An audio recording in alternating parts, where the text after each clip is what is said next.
বিসমিল্লাহির রহমানির রহিম। আসসালামু আলাইকুম প্রিয় দর্শক, আশা করি মহান আল্লাহ তাআলার অশেষ রহমতে আপনারা সবাই ভালো আছেন। আজ আমরা ছুটে চলেছি প্রাকৃতির অপরূপ সৌন্দর্যে ঘেরা সিলেট বিভাগের মৌলভীবাজার জেলা বড়লেখা উপজেলার একটি ঐতিহাসিক ও আধ্যাত্মিক স্থানে।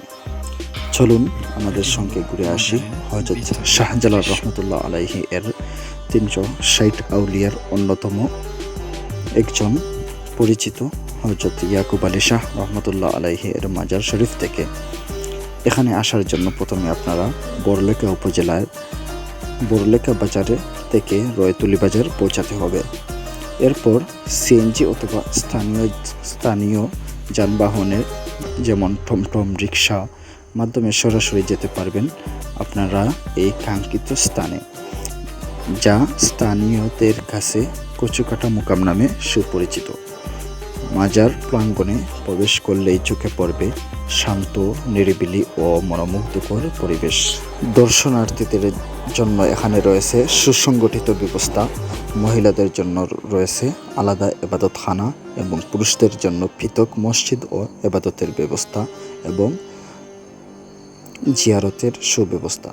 স্থানীয়দের বর্ণনা জানা যায় যে প্রাচীনকালে এখানে একটি কুসংস্কার প্রচলিত ছিল। মানুষের বিশ্বাস ছিল কারো কোনো জিনিস হারিয়ে গেলে বা চুরি হয়ে গেলে এখানে মান্নত বা সিন্নি দেওয়ার মাধ্যমে এখানে এসে যদি কচু কেটে ফেলা হয় তাহলে নাকি তা ফিরে পাওয়া যেত।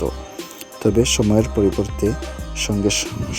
পরিবর্তনের সঙ্গে সঙ্গে সচেতনতা বৃদ্ধি পাওয়ায় এই ধরনের কুসংস্কার বর্তমানে অনেকাংশেই বিলুপ্ত হয়ে গেছে এবং স্থানীয়দের মাধ্যমে এটি কঠোরভাবে নজরদারি করা হয়।